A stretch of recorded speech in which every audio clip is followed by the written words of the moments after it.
Bon, d'abord, c'est vraiment trop cool d'avoir ce cas. Bon, bravo à toi, Denis, bravo à tous les députés qui ont décidé de te suivre dans cette aventure un peu folle. Rendez-vous compte quand même, on a fait rentrer un groupe d'études jeux vidéo à l'Assemblée nationale. Regardez l'Assemblée nationale il y a 12 mois et demandez-vous si on allait avoir un groupe d'études sur le jeu vidéo.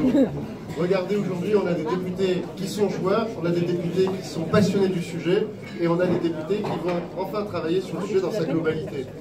Le jeu vidéo, moi c'est une conviction, c'est une expérience personnelle, c'est le regard que j'ai autour de moi, c'est le regard que j'ai autour de ma famille, mes voisins, mes amis. Le jeu vidéo, dans la vie des gens, il diffuse des valeurs de solidarité, de dépassement de soi, du défi, un sens sportif dans le plus beau sens du terme, un sens au dépassement et à la capacité à développer son regard créatif sur le monde. Et ben, tout ça, c'est des qualités qu'on attend des jeunes citoyens. Tout ça, c'est des qualités qu'on attend de ces enfants. C'est des qualités qu'on a envie de développer chez les jeunes autour de nous. Et le jeu vidéo, il l'apporte, il le développe. Il ne faut pas qu'on sous-estime tout l'impact positif que le jeu vidéo a dans nos vies, a dans la vie des Français. Après, il faut qu'on parle sans aucun tabou du problème de l'addiction. Mais avant de parler du problème de l'addiction, il faut qu'on rappelle et qu'on célèbre tout ce que le jeu vidéo fait dans nos vies de positif. Après, il y a le jeu vidéo comme une industrie. Tu l'as rappelé. Alors, le jeu vidéo comme une industrie, c'est assez agréable quand on est ministre parce que c'est un secteur qui vient vous voir jamais parce qu'il a des problèmes, plutôt pour vous annoncer des bonnes nouvelles. C'est un secteur qui a des chiffres de croissance à 2 chiffres chaque année. C'est un secteur qui, à la fois, est performant économiquement, a un impact sur la formation, a un impact sur l'image de la France à l'international et qui, au quotidien, a un impact dans la vie des Français et des Européens. C'est plutôt un secteur qui rend heureux. Mais si on regarde les chiffres, c'est un secteur qui crée des emplois. C'est un secteur qui crée du dynamisme économique parce que les étrangers nous regardent, les étrangers regardent nos entreprises, mais les étrangers regardent aussi la France comme un lieu où ils investissent et comme un lieu où ils viennent ouvrir des bureaux. Pourquoi? Parce qu'on a aussi les meilleurs étudiants, parce qu'on a les meilleurs créateurs, parce qu'on a aussi les meilleurs développeurs, et donc il faut qu'on soit extrêmement fiers de notre industrie du jeu vidéo. Enfin, il y a le e-sport. Le e-sport, c'est peut-être le chemin qu'on a amené dans ce quinquennat. Axel Lemaire a fait le début du chemin dans le précédent quinquennat. Elle a permis sa reconnaissance, elle a mis le vocabulaire dessus. Maintenant, nous, on a un défi. C'est de lui donner vie et c'est de le faire avancer. Ce soir, dans les prochaines heures, je vais signer le premier arrêté qui va annoncer les dates de la saison de cette année. Bon, ça, c'est un signe. Aujourd'hui, on va faire vivre ce e-sport en France. J'ai célébré la plupart des grandes équipes qui sont allées jouer dans des tournois internationaux. Toutes celles qui gagneront des finales, j'aimerais qu'on puisse encore plus célébrer leur victoire, que les Français se rendent compte qu'on a des champions. Et si vous regardez les scores, si vous regardez ce qui se passe, les mobilisations qu'on arrive à avoir en ligne autour de nos équipes, on se rend compte que l'e-sport arrive à faire naître chez les Français les mêmes émotions que le sport. L'envie de soutenir, l'envie de fierté nationale, l'envie de fierté territoriale. Après, il y a une nouveauté avec le e-sport, l'envie de fierté autour d'équipes marques. Et pourquoi pas, c'est un truc nouveau, il faut qu'on voit ce que ça donne. Mais il y a aussi des gens qui ont décidé d'y consacrer une partie de leur vie. Il y a des gens qui ont décidé d'en faire une source de rémunération. Il y a des gens qui ont décidé d'en faire une source de fierté. Et pour eux, il a fallu qu'on crée un contexte juridique.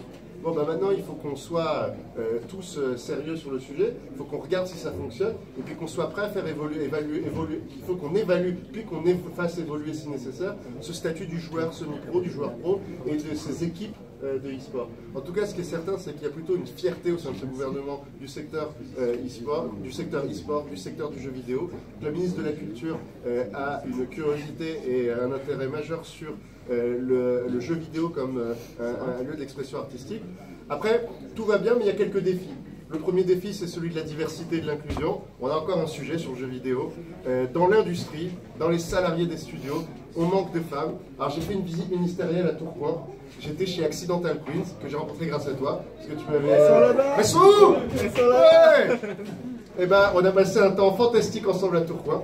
Et on a parlé avec, imaginez-vous, autour de moi, une dizaine de personnes, vous pourrez les décrire si vous le souhaitez, et qui n'avaient jamais mis les pieds dans un studio de jeux vidéo, qui n'avaient jamais mis les pieds dans un studio de jeux vidéo dirigé par des femmes, et qui n'avaient jamais entendu parler de jeux vidéo qui traitaient de sujets autour de la transidentité ou des violences psychologiques faites aux femmes.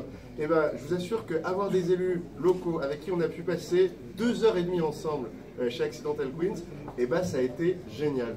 Et ben moi je continuerai à célébrer ces studios, je continuerai à aller partout, et je disais souvent, moi j'attends le jour où on a un jeu où c'est Princess Peach qui va sauver Princesse Samira, et là on aura vraiment fait toute la boucle de l'inclusion et de la mixité, et on sera tous très fiers, ou les petits garçons seront très fiers de jouer avec cette Princess Peach, mais on attendra peut-être encore un peu avant que ça arrive, mais pourquoi pas, quoi, soyons frais.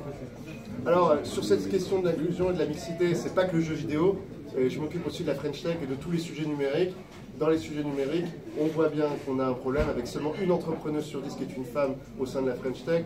Donc on a un vrai sujet et on va annoncer dans quelques mois un vrai plan d'engagement avec les associations des femmes dans le numérique, des grands représentants des entreprises pour s'engager avec un plan d'action qui va du collège jusqu'à la formation supérieure pour que les femmes trouvent leur place, retrouvent leur place dans cette industrie qui est faite pour elles puisqu'elles en sont les clientes mais qu'elles ne sont pas encore les productrices et donc il faut que ça soit le cas et que ça soit de plus en plus le cas. Alors encore une fois, bravo, tu as fait rentrer le jeu vidéo à l'Assemblée nationale au plus haut niveau, vous allez pouvoir continuer à avancer. Pour un ministre, le drame c'est de ne pas avoir de députés qui s'intéressent à ces sujets parce que vous êtes tranquille, vous faites un peu ce que vous voulez, mais sauf qu'en fait vous avez personne avec qui vous faites avancer les sujets, vous avez personne qui explore, qui vous challenge, qui vous évalue et qui regarde ce qui se passe de l'autre côté. Là avec ce groupe d'études, on est certain qu'on va pouvoir échanger, vous allez aller plus vite que nous régulièrement, et que c'est ça le bon rôle de l'Assemblée, c'est d'être en avant sur les sujets nouveaux, c'est d'être en avant sur la capacité à évaluer et à faire évoluer. Donc moi je suis prêt, je serai votre partenaire de jeu. On a déjà souvent joué ensemble et je t'ai battu à chaque fois. J'ai toujours dit respect pour le ministre. Mais là, il n'y aura plus ce type de combat ou de défi quand il s'agira des Français et de porter une... Voilà. Donc bravo à vous tous d'être venus et maintenant qu'on boive quelques verres et qu'on échange ensemble. Bravo à tous.